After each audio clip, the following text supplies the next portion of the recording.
Erev Tov, everybody. It's a pleasure to welcome Rabbi Aviad Tabory again. We haven't had him for a few months, and I really want to give him a big yasher koach. It's 3:30 in the morning in Israel, but he wanted to get up. I don't know if he was planning to be in America, got stuff. He didn't answer me with that question. If he was originally planning to be here, which is why he picked this week, recruiting for yeshivas, a lot of people, and obviously that all got canceled. But so I want to give him a big yasher koach. Rabbi Tabory. It teaches full-time at Yeshivat Eretz Hatzvi. He teaches Talmud and is the head of their halachic department. He studied in Or Etzion and Yeshivat Har Etzion. It's a degree in Jewish education from Herzog.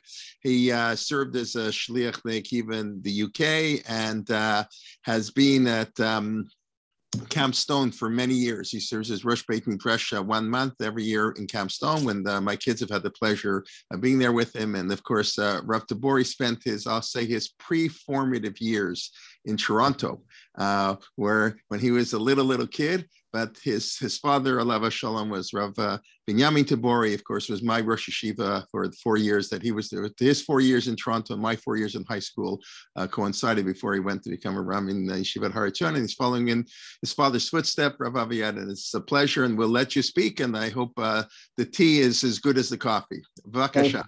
Thank you, Rabbi Kelman. Thank you, Erev Tov, everyone. It's wonderful to be back here. And I just hope that at some point we can get back to really visiting and not just being on Zoom. This week's Parshat Shmot begins a new book, with it a new story about Am Yisrael living in Egypt and the redemption, Gulat Mitzrayim. On the source sheet that I sent out, you don't have to look at it, but I brought down at the source number 1 this wonderful midrash that actually appears in Vayikra Rabbah, not in Shmot. It's a well-known midrash. In fact, it's such a well-known midrash that I find that many times when I quote it, people are so sure that the real quote is not what it says in the midrash. The midrash tells us, "B'shvil arba'a dvarim nigalu Yisrael mimitzrayim." The midrash, I would say, even asks a question: what is the merit of the Jewish people when they were living in Egypt? And the question of the midrash, the discussion of the midrash, is based upon the idea that Judaism is mostly built upon keeping Torah mitzvot, and the midrash is as if is asking, why did God save the Jewish people? What was their merit? Or in other words, what kept them together as a people? What made them unique, special, different?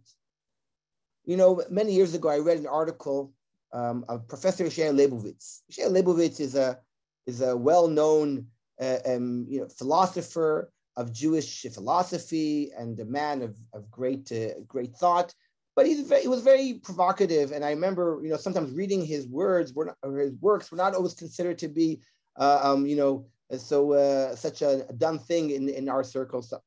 And he has a wonderful article in which he makes a good argument that what makes the Jewish people, what made us remain the Jewish people for over 2,000 years was the Torah. If people kept the Torah, if people kept mitzvot, if people kept Shabbat and Kashrut, that meant they were Jewish. And if they didn't, they were out of the community and they assimilated. It was very simple. Either you kept Torah and mitzvot, or you were out of the community. And that was the main or only Jewish identity that people had for thousands of years. And yet this midrash may seem to argue with this idea. This midrash suggests that even before the Torah was given, before there were mitzvot, there are certain behavior patterns, characteristics, perhaps culture, behavior patterns that Am Yisrael kept, which made them Jewish, which defined them as part of the Jewish family. And the midrash lists 4 characteristics or 4 behavior patterns that Am Yisrael kept before the Torah was given. The first one was shelo shinu et shmam. That they didn't change their name. I will share my the source sheet. Here we go. Okay, if you can see. Thank you. Echad, shelo shinu et shmam.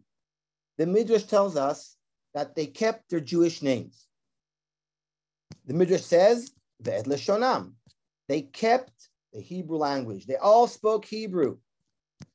3, lo amru lashon hara. They didn't speak lashon hara. Isn't that beautiful, amazing, right? Before Torah was given in a natural way, there was no need to tell them, but there was a feeling of unity. People were nice to each other. They didn't speak evil on one on the other. And the last characteristic attribute of Am Yisrael was lo nimtza benem echad men parutz be'erva.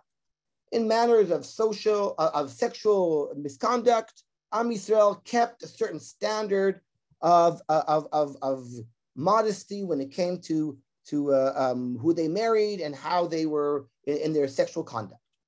So the Midrash basically tells us that these 4 attributes existed in the Jewish people because of these behaviors of the Jewish people. God redeemed the Jewish people. And as I said before, I think this Midrash is a very powerful one because it suggests that there is a value to the way we behave, the way we act, not necessarily only in the world of Torah mitzvot, but that there are other important ideas that define who we are and are important for the existence of the Jewish people. I'll get back to that in a few minutes. However, this Midrash has another in addition to it. If you look in source number 2, you will see that some people are convinced that the original Midrash actually is a little bit different, and the Ritva actually has a different girsa, a different reading in the Midrash. V'chen yesh gorsim shehem nikarim b'malbushehem. The Ritva tells us that there's a 5th, perhaps a 5th or maybe a 4th. Maybe he takes one of the list out, and he mentions that Am Yisrael were also unique and special in the fact that they all wore Jewish clothes. I guess it means they wore shtreimels in Egypt and black, I don't know, maybe black kapota suits. I don't know what exactly were the Jewish clothes in Egypt. But apparently, even thousands of years ago, Jews in Egypt were known by their clothes.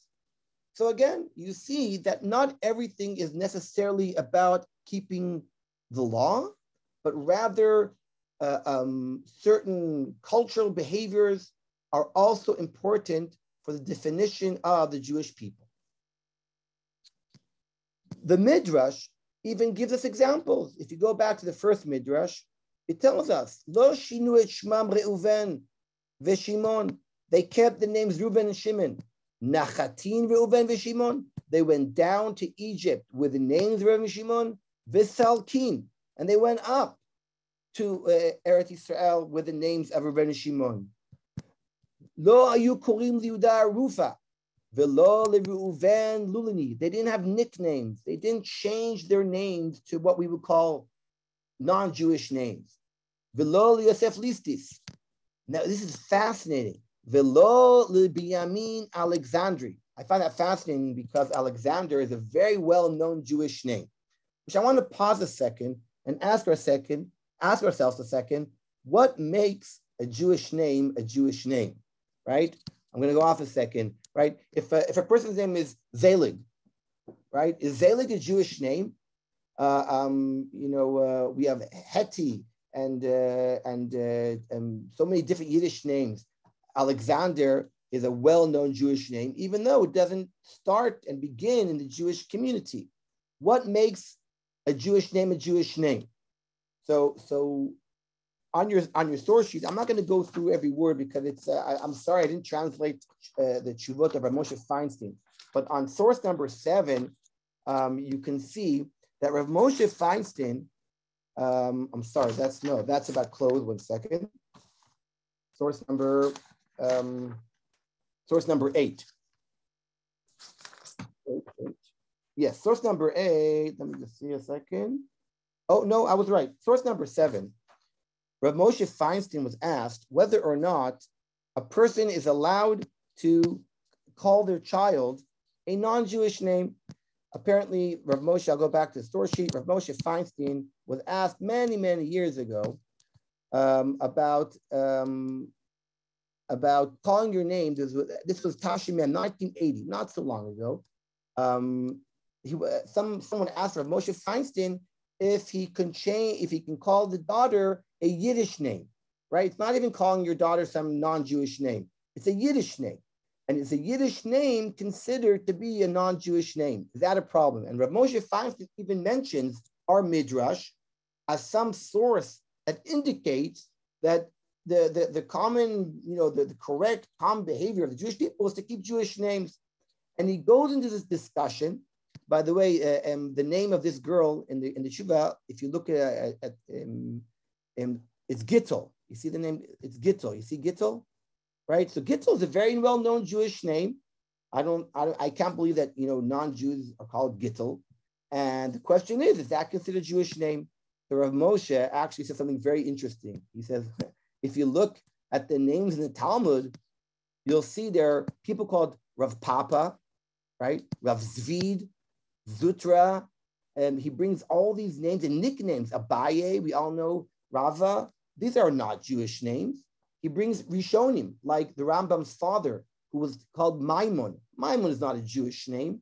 Even Alexander he mentions. And he goes on and says, wait a second, if we're going to start being so righteous and say that we only can call our kids Jewish names that appear in the Bible, then we are basically speaking ill about generations and generations of great, great sages of the Jewish people who also call themselves names that were common in their communities. And therefore, it's impossible to say, argues Rav Moshe, that you have to call your kid a biblical name. By the way, I just want to add, what makes a biblical name also a Hebrew name? In Israel, it's very common today to call your kid Ma'ayan or Shachar or, Na'al, Shulchan, Kisei, right? If you call you, I'm joking a little bit, but if you call your kid like, Shulchan, a table, because it's a Hebrew word, does that make it a Hebrew name, right? It's an interesting question, which I don't have, a definite answer to, but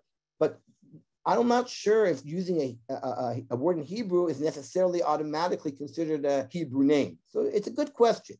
So if all this is true, Rav Moshe asks so if this is all true, that's not so important. And then Jewish history, Jews were not careful to only call their kids Jewish names. So why does our Midrash that we just quoted and put so much importance in the Jewish name? And if you follow me in his source sheet, I'm going to read and translate. He says, "V'neyesh makom lomar dezeh sheshibchu chazal."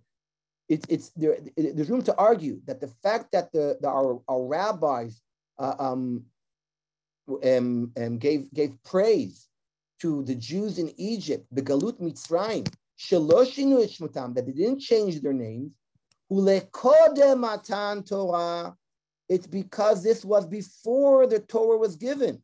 Shelo haya heker gadol b'shvil kiyum mitzvot. Said Rav Moshe, the significance of calling your kids a Jewish name that the Midrash mentions here as a great merit is referring to a specific generation in Jewish history in which there was nothing else. What else was there? What could a Jew do to make himself known as a Jew? In what way could he celebrate his Judaism? There was no tzitzit, there was no tefillin, there was no prayer, there was no hadlakat nerot, there was no Shabbat, there was no kashrut. What was there? How was the person known? How can he celebrate to others and to himself the fact that he was Jewish? Says Rav Moshe, that's what the Midrash is trying to tell us, that at that point, calling your kid a Jewish name had great value. So I think that idea of Rav Moshe is probably true not only about calling your kid a Jewish name, but perhaps it's true about the other ideas that are mentioned in this midrash. Let's refer to the idea of wearing Jewish clothes. How important is it to wear Jewish clothes? Is it something that you would argue that exists today? Now, I'm sure when we talk about Jewish clothes, right? As I mentioned before, jokingly, I said, wearing a shtreimel, wearing a black hat in many circles today is considered Jewish clothes. But I want to ask a similar question to the question I asked about Jewish names. Is there anything called Jewish clothes today? Is there any significance, any meaning in the idea of wearing Jewish clothes? So here again, there is a fascinating tshuva of Rav Moshe Feinstein. And here again, I will refer to our source sheet. We're going to go down here. In source number 9, Rav Moshe in Tafshin Yud Gimel, which is 1953, source number 9, he was asked if Jews coming to America from Poland are allowed to change their clothes from Polish Jewish clothes to American clothes. Now, I'm not exactly sure what he meant. I assume that he meant, can people take off their long black, perhaps their black hats and shtreimels, and wear jeans and t-shirts? I'm assuming that that's what he meant. Obviously, jeans, you can argue, is a very Jewish clothes. It was made by a Jew, Levi, right? Levi jeans was invented by the Jews. So I'm not sure exactly what he meant, but I guess the people in 1953 knew exactly what he was talking about whether or not you can change your Jewish clothes. So here Rav Moshe Feinstein goes into a whole new halachic category, which is chukot hagoyim. The Torah tells us that one is not allowed to behave in the manners of the non-Jews. And the question Rav Moshe discusses in his tshuva is whether or not there is a problem of wearing non-Jewish clothes. Because when a person, as if, is wearing non-Jewish clothes, he's trying to imitate the ways of the non-Jew. He's trying to assimilate with the non-Jew. Is that a problem of the prohibition of chukot hagoyim, of going into following the ways of the non-Jew?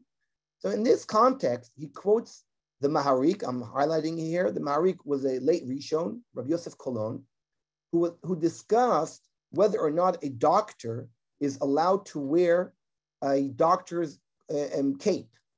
It's in his language, it's kappa. I guess it's a cape. I guess it's very similar to what we would use today, what a doctor today would use, some kind of cloak, white cloak that would distinguish him as a doctor. And the Maharik, hundreds of years ago, he allowed the doctor, the Jewish doctor, to wear what they saw as, at the time, as some non-Jewish garments.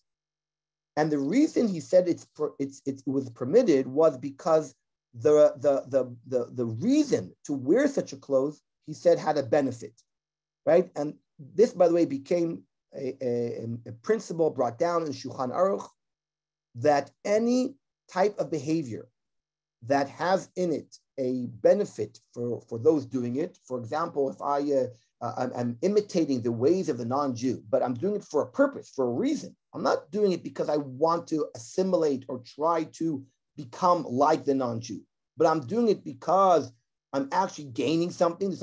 There's a reason for doing it. The Maharik said it is permitted.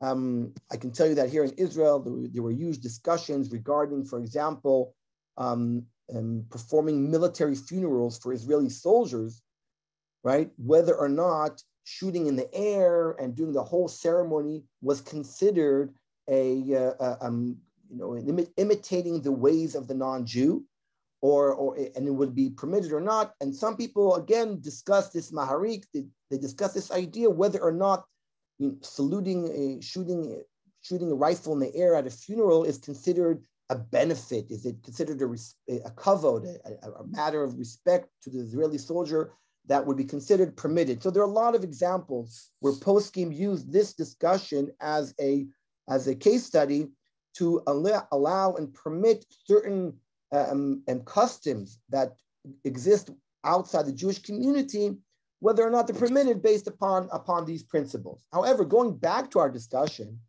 the Maharik and Rav Moshe Feinstein permitted wearing clothes today that are not considered to be Jewish clothes.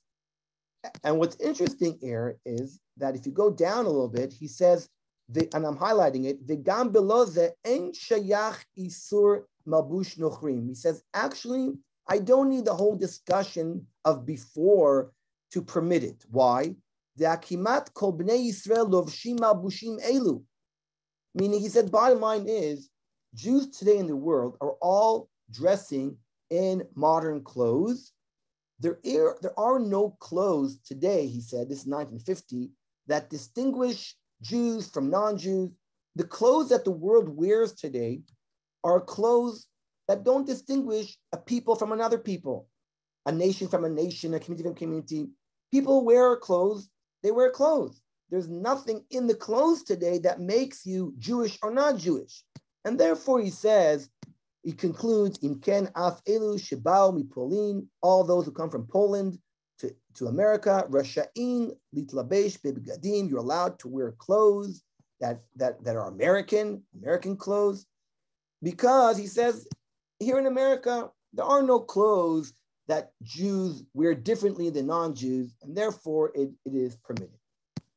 So again, we can see that these ideas that perhaps existed in the time of Egypt do not necessarily bind us today in our lifestyle, in our days. Nowadays, there is no real requirement to wear Jewish clothes. I will point out, by the way, please do not worry, we're going to go back to the parsha in a few minutes. This is all a background to try to understand this midrash. There is a fascinating article that I found of Reb Soloveitchik. I'll just show you in this book called Divrei Hashkafa. To my knowledge, this book was not translated to English. In this book of Reb Soloveitchik, he has an article in which he gives a sermon to the Jewish community of the 1950s, and you can hear his rebuke in this article, in this sermon that he delivered. In it, he talks against Jews of his time that are hiding the fact that they are Jewish.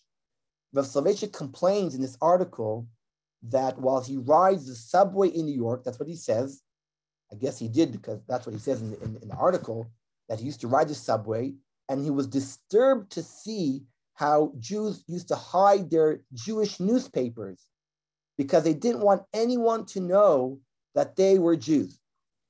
Now, this is a fascinating idea because I'm actually, when I spoke to my students about this, we mentioned that it is true that unfortunately, many Jews today in the world and even in North America are starting to speak about how they need to hide their Judaism, perhaps for anti-Semitic reasons. I'm not going to go into this right now. I don't live in North America, so I'm not familiar so much about what's going on right now. But I think it's fair to say that that just a few years ago, Jews were not hiding their Magen David or their Chai or their kippah or whatever it was riding the subway because of anti-Semitic reasons. And perhaps if Jews were doing such a thing, Rabbi Soloveitchik was correct that they didn't feel comfortable of being identified as a Jew. And Rabbi Soloveitchik points out our midrash, and he actually discusses what we're discussing today. He mentions this midrash and says that Jews should be proud of who they are. They should walk around with their as if Jewish clothes of their generation, meaning he takes this midrash and says there is something in this midrash that is true in every generation. I'm going to add, he doesn't say this, but I would say, right, your Magen David that you walk around on your necklace would be as if the Jewish clothes that the midrash is referring to. So I think that's a very interesting idea that he talks about. I will say that halachically, he does argue that even in his days, there might be some idea of Jewish clothes and a prohibition to wear non-Jewish clothes. In what context? He says that if there are special clothes that identify you as part of a specific nation, then perhaps it would be prohibited for a Jew to wear those clothes. I think he even says that in our days, this doesn't exist anymore. But perhaps, let's say a kilt for a Scottish, right? For in Scotland, wearing a kilt would identify you as a Scotsman. Perhaps Rev Soloveitchik is saying that, hundreds of years ago, for a Jew to wear a kilt would be questionable, right? If there were today, if you go to Holland and you wear wooden clogs, you do it as a tourist just to take a picture. No one in Holland today wears wooden clogs. But perhaps wearing Dutch clothes 400 years ago for a Jew, Rav Soloveitchik would argue would be an issue. My father, Lava Shalom, many years ago, officiated at a wedding in England, and the Chatan, the Kala, asked him to be the Mesader Kiddushin, and my father agreed. And the Chatan came over to my Abba and said to him, Rabbi Tabory, I'm a Scotsman, and I would like to wear a kilt under my chuppah. And my father, those who know him, said, that's wonderful. I wish you luck, but just you'll have to find another rabbi, because there is no way I'm going to perform a wedding for a Chatan wearing a kilt.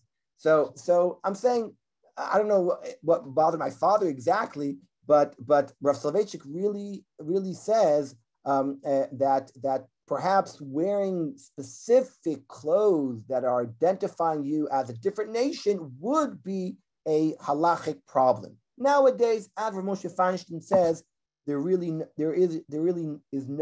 are no clothes that would be considered to be usher because they identify you as a non-Jew. The other, going back to the Midrash, the other principles that the Jews kept in Egypt, that they spoke Hebrew, and that they didn't talk Lashon Hara, obviously has to do with language. I think that this idea of speaking Hebrew and not only speaking Hebrew, but speaking in the correct way, not using the language to speak Lashon Hara, is also a very interesting idea that I want to, before we go back to the Parsha, I would like to highlight this idea and ask, is there any real mitzvah or significance in speaking Hebrew? Is there any halacha that one should speak Hebrew?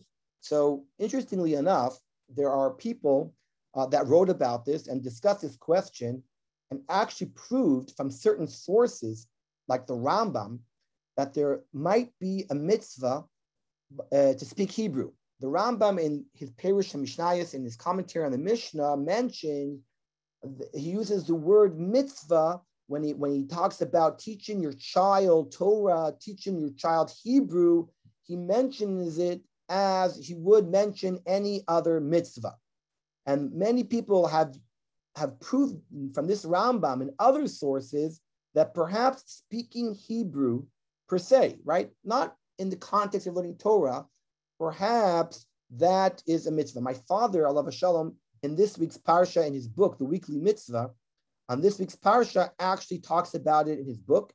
I'm not trying to sell his book right now, but there's a wonderful book called The Weekly Mitzvah, in which he talks about halachas of every week of the Parsha. And in this volume, in the Parsha this week, my father refers to this question and really discusses whether or not there is a mitzvah to speak Hebrew. Thank you, Rabbi Kelman. He actually speaks about whether or not the Hebrew has its own important status by itself, or is it just recognized as a mitzvah because it is a tool for speaking Hebrew. In a similar way, there is a tshuva of Rabbi Yaakov Emden, one of the great rabbis of Germany, who discusses whether or not it is permitted to learn Hebrew in the toilet. They say that the Gra used to learn math sitting on the toilet in the bathroom.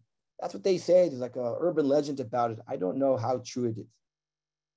But apparently, the Rabbi Yaakov Emden was concerned about reading Hebrew in the bathroom, and whether or not it would be.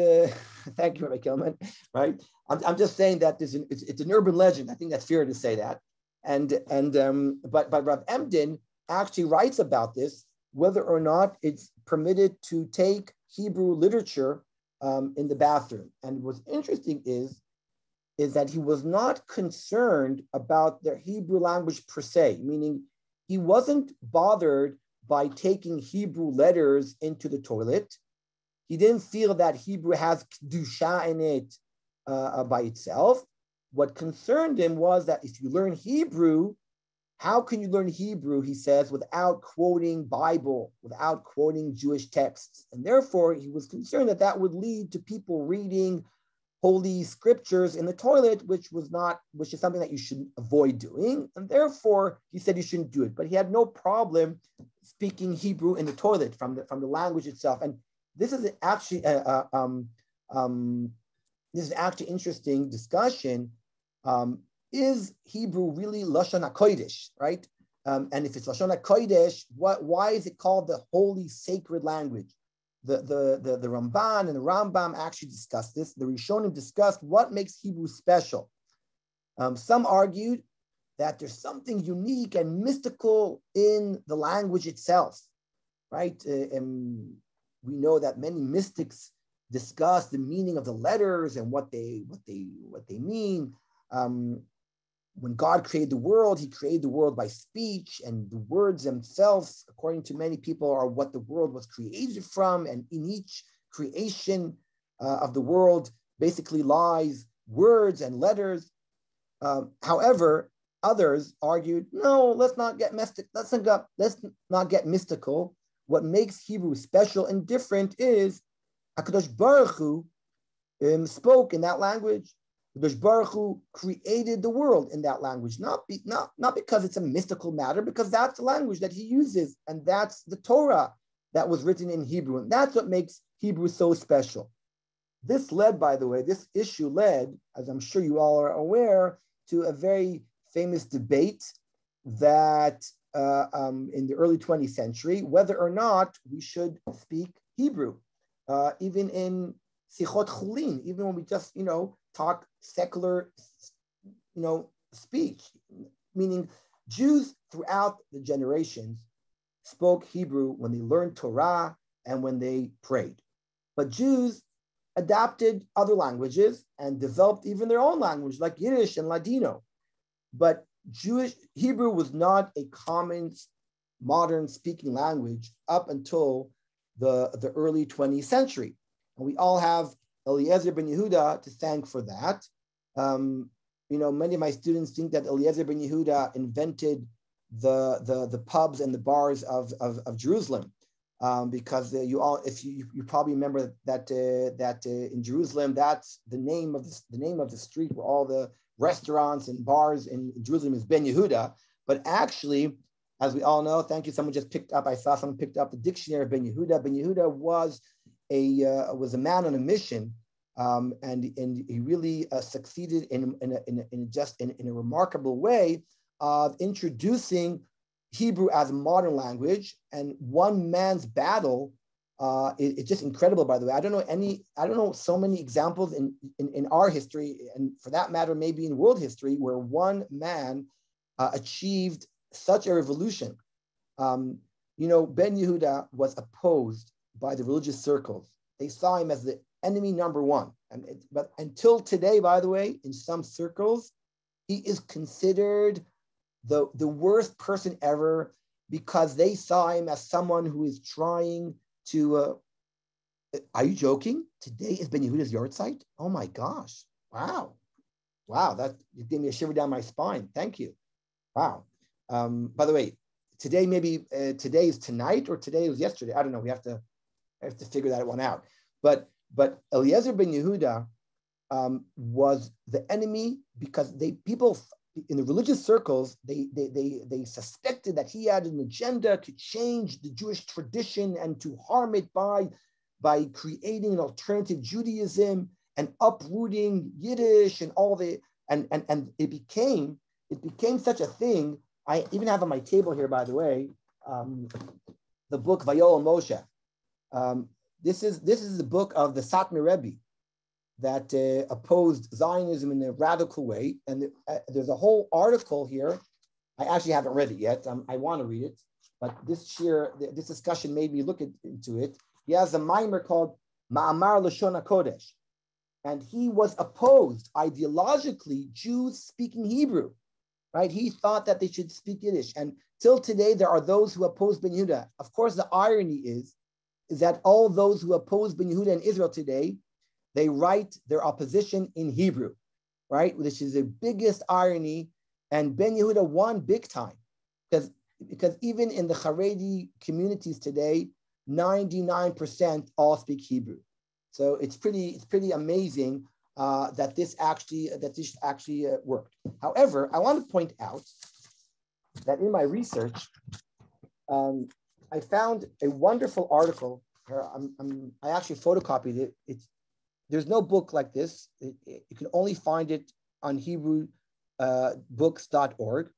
It's a book called Safa LaNe'emanim, a language for those who are loyal, right? Written by the Torah Tmima, written by Baruch Levi Epstein, who was the son of Rav Michal Epstein, Yechiel Michal Epstein, who was the Aruch HaShulchan.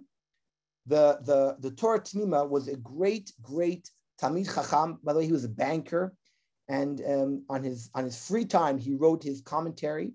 He learned in the famous yeshiva of Volozhin, and what's also famous about him is that he was the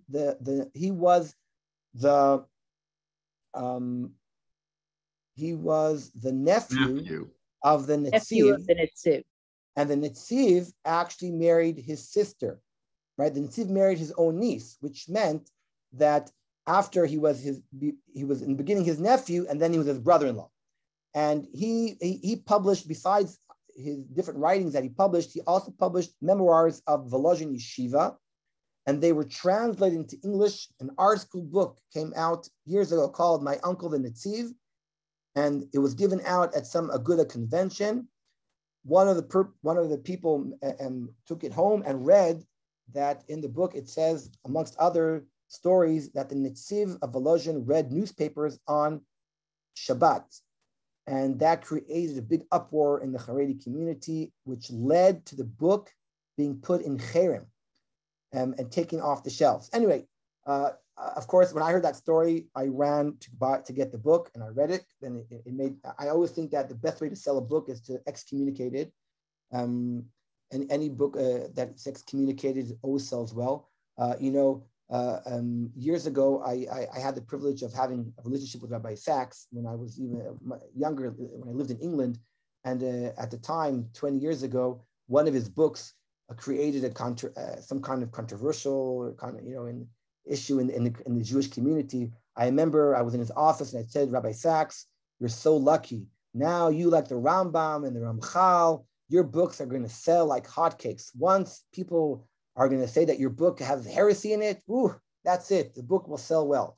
So then the Torah Tmima of Baruch Levi Epstein was a very interesting person, and he wrote a booklet in which he argued for the language of Hebrew. In 1893, a little bit before Ben Yehuda, this great rabbi who was already pushing his own agenda, why it's important to speak Hebrew. So I find this very interesting, by the way, for other reasons, because I won't take away Ben Yehuda's credit, but it's important to remember that even before Ben Yehuda, there were those in the rabbinical community who were pushing speaking the Hebrew language. So to conclude, what we learned until now we learned that the Jews in Egypt kept certain behaviors that have to do more with external culture, behaviors that kept them going as a Jewish people. And for that, the Midrash really tells them, says how wonderful it was that they behaved in such a way. Now, at this point, I want to go back to the Parsha. And I want to ask a question.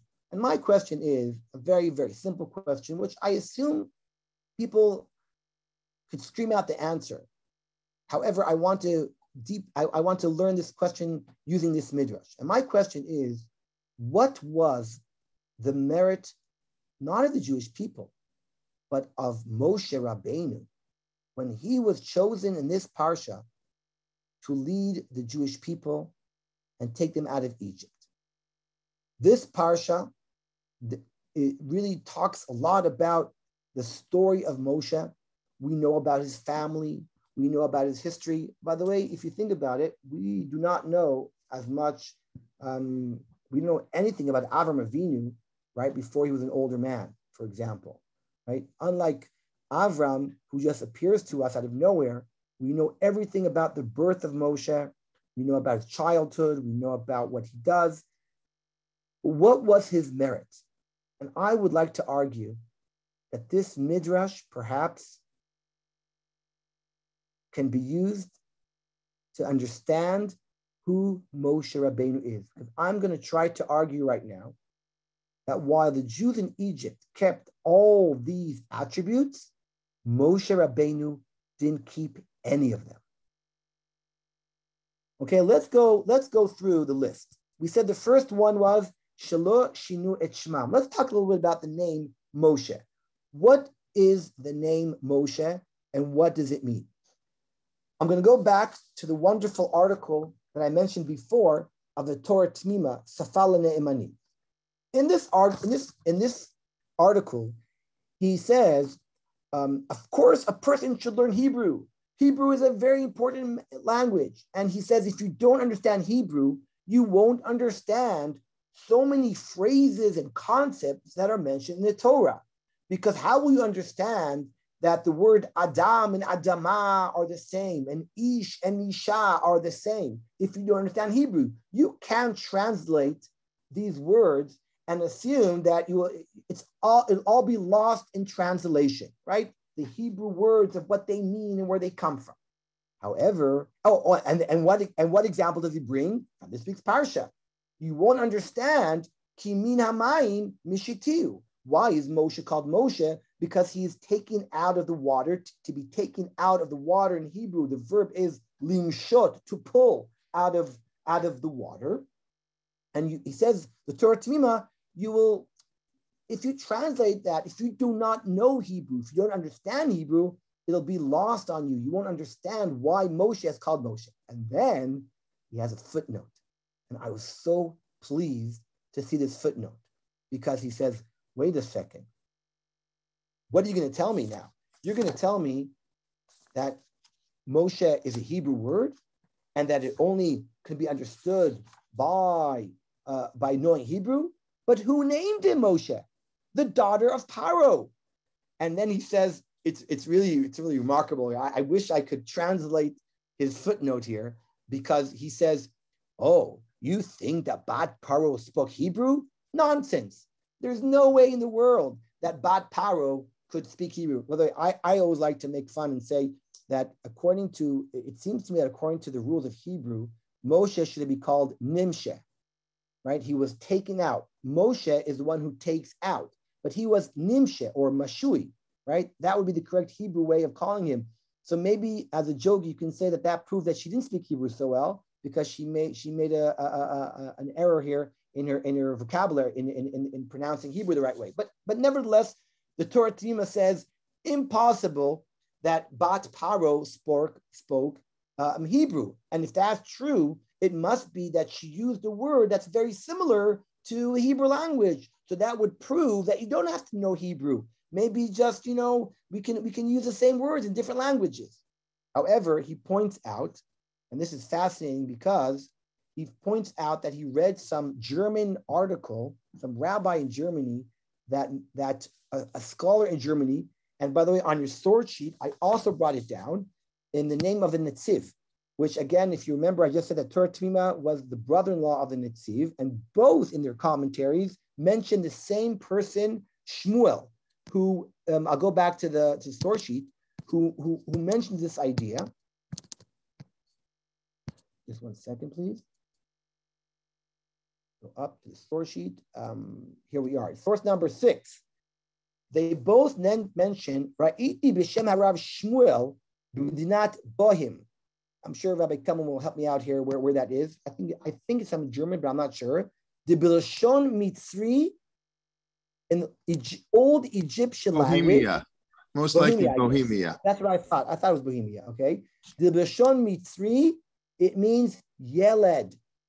In old Egyptian, Moses, Moshe means boy. V'zeu bi'ur nachon. Now, I always like to tell people that, if some scholar would say this, people would say, oh, that's heresy, right? But the Netziv and the Torah Tamima say that's okay. They say that Bat Paro, the daughter of Paro, probably did not speak Hebrew. And when she named him Moshe, she saw him being delivered from the water, okay? He was like born from the water. So she called him in Old Egyptian Moses, which means in Old Egyptian boy, which, by the way, if I'm not mistaken, fits very nicely with another famous Egyptian called Ramses, right? Which is 2 words, Moses, son, and Ra, I think, is son with a U, right? So the son of the sun. So you see that Moses, I don't know how to pronounce it exactly, I'm not Egyptian, but come from Egyptian. And the Torah says, I was so happy to see this explanation because it fits in beautifully what I'm saying, that really there is a play of words here, but the Torah meant that Moshe is Moshe because he is the redeemer of the Jewish people. He will take the people out of Egypt. But when she called it, she used an Egyptian name. So if that's really true, what we're saying here, and I think it's a beautiful idea that as if the Baruch Hu is telling us that when she called him the name, when she calls him that name, she meant one thing. And in the Hebrew language, we can see that the deeper meaning of what she did is reflecting Moshe's goal in the future to redeem, to be the one who will take the people out of Egypt. He'll be the Moshe. He'll take people out. So I think it's a beautiful play with words and very beautiful. But if all that is true, Moshe is not an Egyptian, is not a Jewish name. Moshe is based upon an Egyptian name.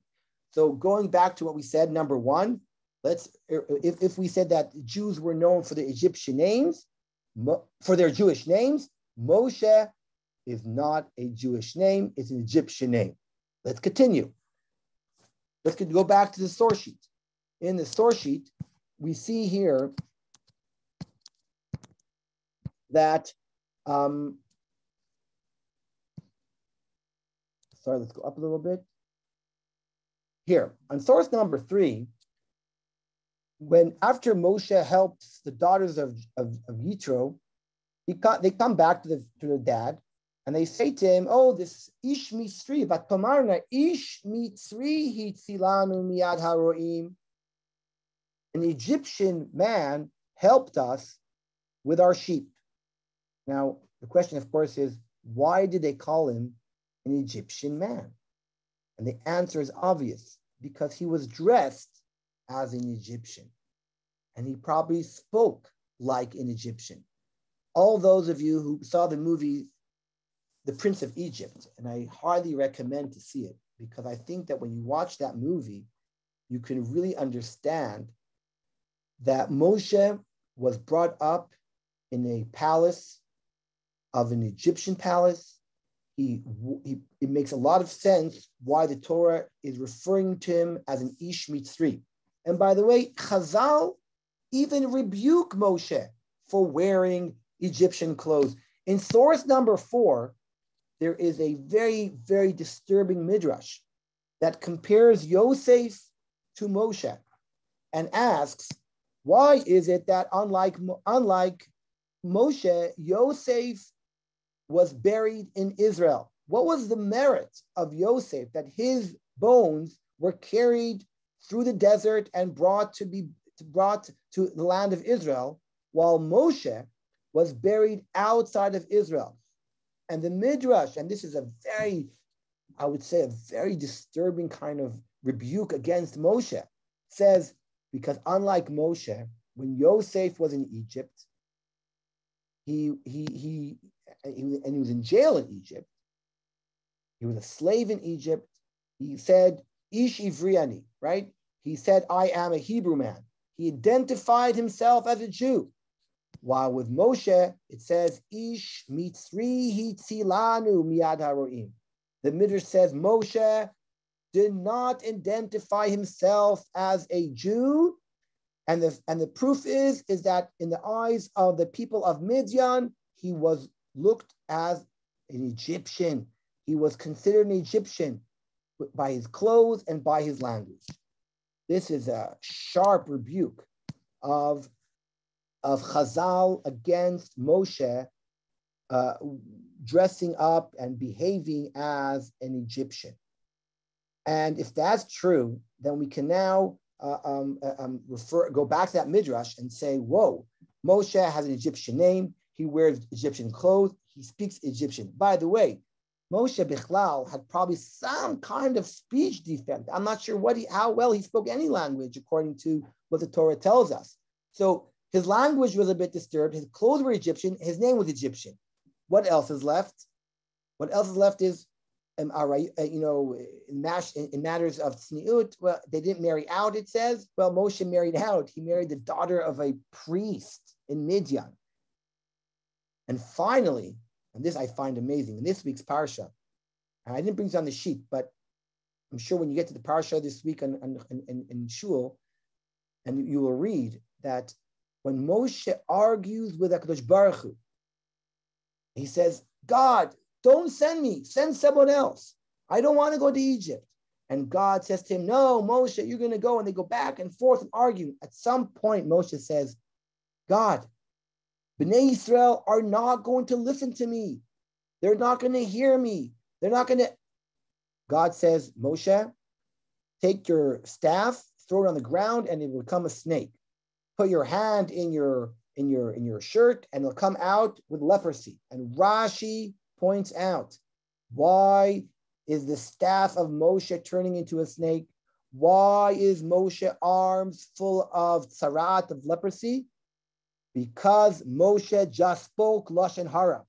Moshe spoke ill against the Jewish people. And we all know that the punishment for Lashon Hara is leprosy. That's a Midrash that Rashi quotes. So if we go back to Midrash, there are 4 strikes against Moshe. Maybe what the Midrash is there's a twist in this Midrash. Perhaps this Midrash is not so much talking about the merit of the Jewish people as much as it is talking against Moshe. Moshe doesn't have anything of those qualities that we mentioned in the Midrash. He doesn't have a Jewish name. He wears Egyptian clothes. He speaks Egyptian language. He speaks Lashon Hara.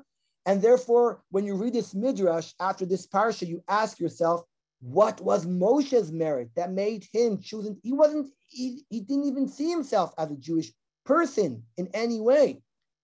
That, of course, I think highlights the answer that we all understand, which is that because of Moshe's background, because that Moshe didn't have any identity as a Jew, it just strengthens the idea that Moshe did not have to become Jewish. The fact that Moshe, with all what we just said now, decides to cross the lines and to be part of the Jewish people just proves the greatness of Moshe.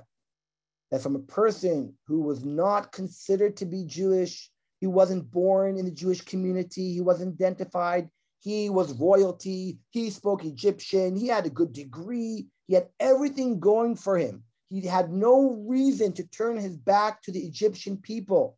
He could have stayed very comfortably in the palace and forget the fact that on paper he was born to Jewish parents. Dafka, this midrash, I think, proves the greatness of Moshe. And that is why Moshe becomes the greatest leader of the Jewish people, because the price that he paid for joining the Jewish people was so great, and he had nothing to lose to become Jewish, that it shows that Moshe Rabbeinu identified himself with the Jewish people in such an extreme way, and that was his greatest merit. And I think that if you go through the parsha and you see the stages of Moshe helping, aiding the Jewish people and the slaves of Egypt, and he helps them and he fights against the Egyptians, that just shows the greatness of Moshe. And I think that, and perhaps I'm suggesting that this midrash was written not only about the merit of the Jewish people, but the deeper twist of this midrash is to show us the great merit of Moshe, that although he did not possess these qualities, he still, lamrot hakol, nevertheless, decided to switch over and become a Jew. By the way, there are stories like that throughout Jewish history, where there were people that didn't have to, had nothing. Someone just mentioned Herzl, but there were people that were totally assimilated in the non-Jewish world, and something triggered their identity, and against all odds and against any rational reasoning, they decided to identify themselves as Jews, even when they paid such a price. It's almost like, the only thing I can compare Moshe and Mitzrayim coming out and saying I'm Jewish would be like a person who during the Holocaust, right, who was born to Jewish parents and could hide and stay as if not Jewish, and yet decide to come out and declare I'm Jewish. That's what Moshe Rabbeinu did in Egypt, and this midrash, I think, just proves it. So that was what I wanted to discuss today. We have, I think, 2-3 minutes for questions if anybody wants, or comments. Vakasha. Thank you very much. Okay, anybody? There's really the comments I think you saw as you went along. If you look in the chat box, I don't really think there are really any questions. Just, of course, they would borrow Egyptian words. It's interesting. I started reading Leon Katz's book on Shmot. I don't know if you've seen it. I think it just came out, but he actually, he's a perfect example. I've mentioned this book before. Bereshit. Are you aware of it? Are you familiar with this book? No. Leon? So Leon Katz is a professor at University of Chicago. He must be in his 80s these days, and he's a brilliant person, totally secular Jew, totally assimilated, totally secular, until a number of years ago, whatever, he was at a conference, somebody got him on, Robert Alter got him onto Bible, and he fell in love with the Chumash. And he spent years and years studying Bereshit, and he wrote a book 18 years ago on Bereshit. Then he taught at University of Chicago, very insightful. And he just wrote this, and he writes in his introduction, I just started reading it this week, the book just came out, about Shmot. This is the work of, the later years of his life, and it's, he writes, because he's not, he doesn't have a yeshiva background, but he's clearly very learned. He quoted in Netziv, he quoted about Moshe, meaning son. He talked about exactly what you were talking about. And he talks about Moshe not knowing who he is Moshe a Jew or an Egyptian? And it's not even clear when he goes out, and the Torah says, it's not even clear he knows. When he saves the Egyptian attacking the Jew, it's not clear from the text that he's doing it because he's Jewish, or he's doing it because of a sense of humanity, morality, that there's a master beating a slave, not necessarily an Egyptian beating a Jew. The Torah tells us in Egypt, but we don't know what Moshe thought. And he develops that whole thing that Moshe himself was conflicted.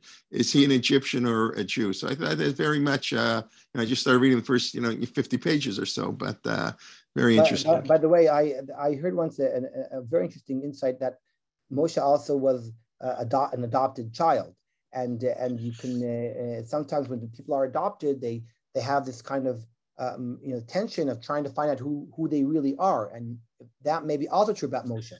They see, he points out, Leon Katz points out, the Torah, it's true, unlike Avram, it tells us his upbringing, but it doesn't tell us what kind of education he got. And he's saying the Torah purposely left that out. Most likely, he got an Egyptian, went to an Egyptian elite prep school, where he learned astronomy and mummification and all the scientific beliefs of the ancient Egypt. And he was very, got an Egyptian education. The question is, how much did he know of his Jewish identity? It's very fascinating. But of course, only someone who grows up in the palace.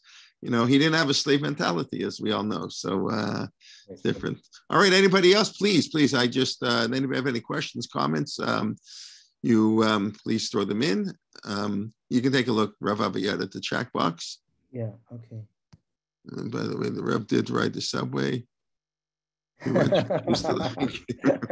you for that. That's great. I assume he went on the subway to go to Mariah, maybe to give his shir on Tuesday night. The Rebbe used to come to Mariah and they gave a shir every Tuesday night in Mariah Synagogue, I think in the Upper West Side. But this is before my time, so I don't know. Your father would have known, of course. He probably went for all I know. But anyways, yeah. Oh, to YU. Yeah, but he was living in YU. The Rebbe was living in YU, so I'm not sure where he he came from Boston. He took a train, maybe from the airport. I don't know. Maybe they didn't pick him up in those days. Yeah, people. I don't know. It's very interesting. Okay, I want to thank everybody. Thank you, Rabbi Tabory. I hope you're not too tired. 4:30 in the morning. Yeah, you're up. For it's almost Shabbos already. Yeah. Okay, very good. Thank you very much. Tomorrow morning, Shabbat Shalom. Yeah, Shabbat Shalom. 9 a.m. tomorrow morning, my shir on the Siddur. Everybody's invited. And then we continue Sunday morning, Rabbi Liebtag, Rabbi Tabory's neighbor, and a lunch food at 11:15 on Sunday morning. We like a lunch food. We got lots of speakers from Shuli Mishkin, Alex Israel. We got the whole Benny Gesundheit. We got a whole chevra from a lunch food. This is one of the intellectual centers, especially for Anglos, if I could say, in Israel. Last Rav Rimon spoke. We also had a Hebrew shir. Rav Bazak gave a couple of Hebrew shir. You can tell me a few names I'm missing. We haven't had Rav Lichtenstein yet, but okay, maybe one day. Rav Moshe, but we'll see. Okay, everybody be well. Have a wonderful night. Laila Tov, Shabbat Shalom, everybody. And we hope to see you soon. Learning and invite a friend. Thank you very much. Okay, bye-bye. Thank you.